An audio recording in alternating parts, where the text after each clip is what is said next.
What's the most disturbing thing you have personally seen? My dad, in the final stages of dementia, wandering around the dance floor at my sister's wedding, getting angry with people because no one would tell him what time the helicopter back to Malta was at. He had regressed back to when he was stationed there with the army and was adamant he would be getting picked up at 1800. I took him home shortly after this, and he got increasingly angry in the car until, sitting at traffic lights, his entire demeanor changed and he turned to me and asked, "Ian, what's wrong with me?"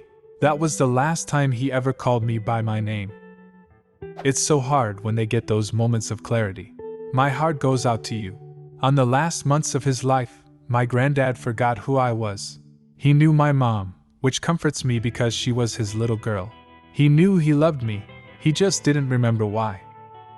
After my cat was sterilized, the stitches didn't hold, and the wound opened up all across her stomach, resulting in her intestines falling out on the floor.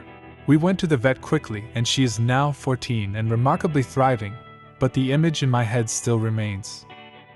Oh my God, how did she survive? I'm so glad she did. It's just insane she made it. I don't know about cats, but in humans your intestines will rearrange themselves as necessary if they have to be packed back inside. Crazy. Got a call to a singed car accident at 4 in the morning. This was the first call I had been on for the community volunteer fire department. I get on scene, find a car overturned in the ditch, with the driver dead in the front seat. I notice a car seat in the back, but didn't see a child or any other sign that one was present. Fast forward 5 minutes, I'm closing off the road. Other people from the department are arriving on scene, and I hear someone come out of the bushes next to the road right next to me. A child, no older than 5 or 6. She asked if we could be quiet, because her mother was sleeping. I was absolutely gutted. I resigned not long after. A 3-year-old who had been kept in a cage for his entire life. He looked and acted like a newborn. How did you come to witness this? What happened to the child? I am a speech pathologist. I was brought in to work with him. He was sent straight from the hospital to his new family, who are finalizing the adoption soon. He still has some issues, but all in all he's a normal, happy child who's obsessed with bats. My child being born. When I gave birth to my son, he came out totally lifeless. Not moving, not breathing, eyes totally peacefully closed. They whisked him away to start the chest rubs and suctioning. He took over a minute to cry and become normal. Longest minute of my entire life, and I could do absolutely nothing but stare. Totally didn't affect him at all, but I still think about it sometimes as I watch him run around. By the time I was a teenager, my dad was severely physically disabled. One day, my dad accidentally shit himself and started rage crying about it. His helplessness, despair, anger, and self-loathing in that moment was the most horrible thing I've ever seen. And I've had nearly 40 years of opportunities since then for something to top it. What happened to him? He had diabetes made much worse than it needed to be for a few reasons. 1. He probably had it since childhood, born 1928, but wasn't diagnosed until well into his 40s. 2. He was very bad at taking care of himself. His attitude was that any sickness was just something he could power through and will himself out of. He was a workaholic, and until he had a heart attack in 1974, was also a heavy smoker. Incidentally, the heart attack was when his diabetes was diagnosed. 3. Due to the diabetes, he had lost both of his legs and a lot of his eyesight by the time he was in his late 50s.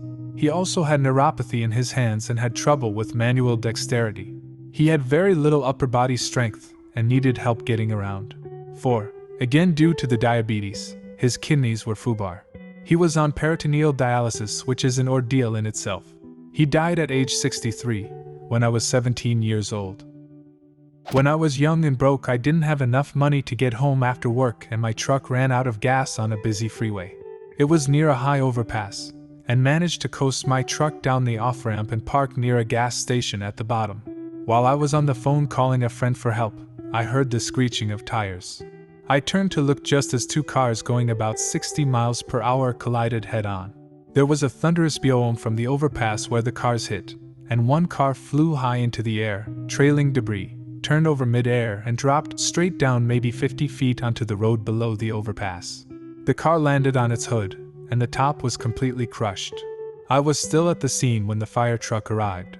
Firemen ran over to the car with the jaws of life, halted when they saw the car up close, then slowly walked back to their fire truck to get a tarp and threw the tarp over the car. They didn't even try to pry it open. My daughter having her brain taken over by cancer and slowly taking her life. That almost killed me.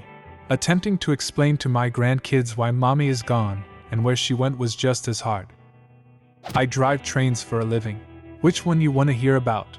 Without going into too much detail, I'll just say that for the most part the human body is incredibly resilient. Keep that in mind while near train tracks.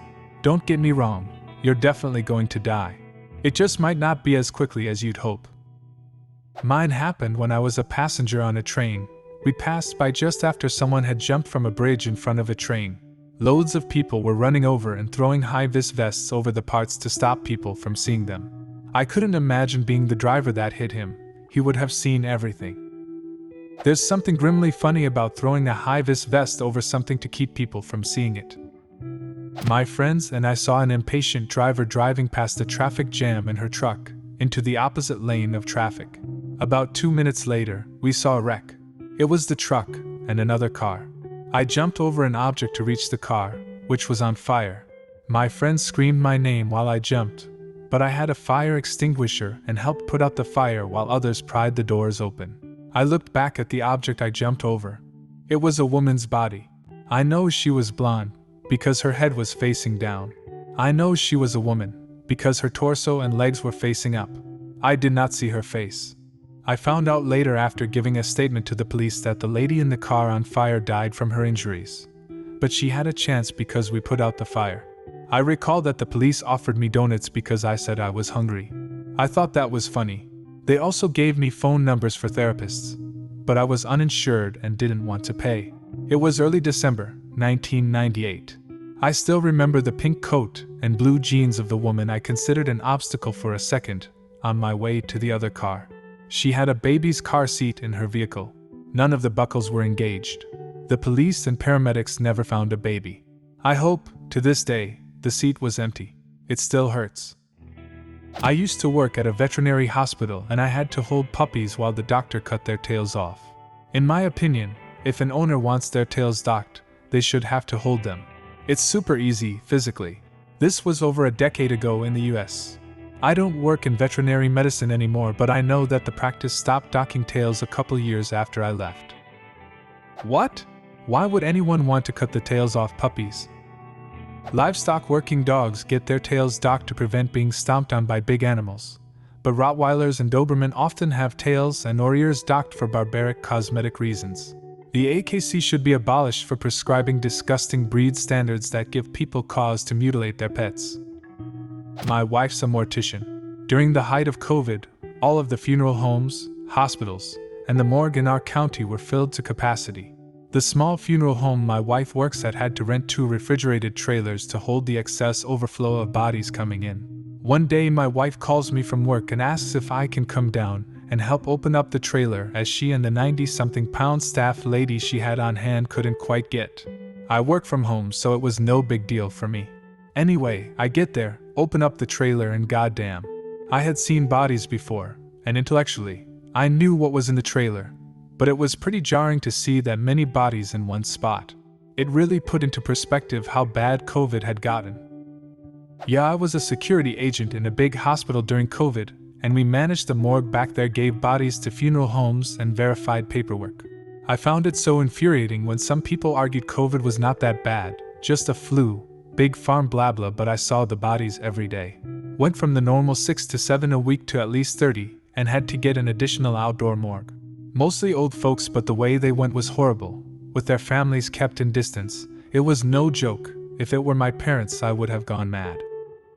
Watching my older brother take his last breath at just 22 years old. F***CK cancer.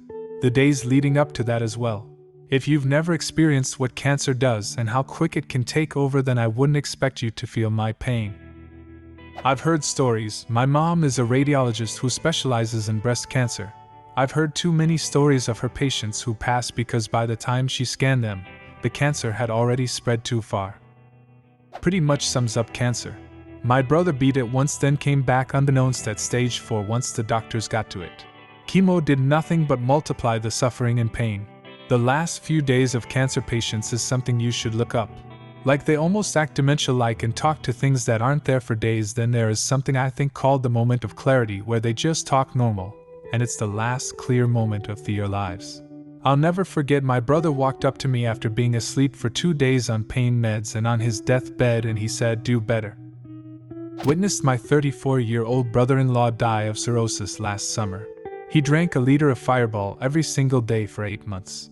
By the end, he was emaciated, he was a deep dark yellow all over, and he had a belly like he was 9 months pregnant. My sister and I stood by his bedside. By that time he had been transferred to palliative care hospice. No tubes or wires, no monitors, nothing. We stood there holding his hand, and then it all just stopped. We looked at each other like, did he just? No more gasping or gurgling, just silence. I'm glad he's at peace now, but the way he went was horrific. And so very, very young. I wouldn't wish any of it on anyone. I'm so sorry. Liver cirrhosis is as hard on the family as it is on the patients. Yes, it is. But he wouldn't have gone to rehab, he was way too stubborn for that.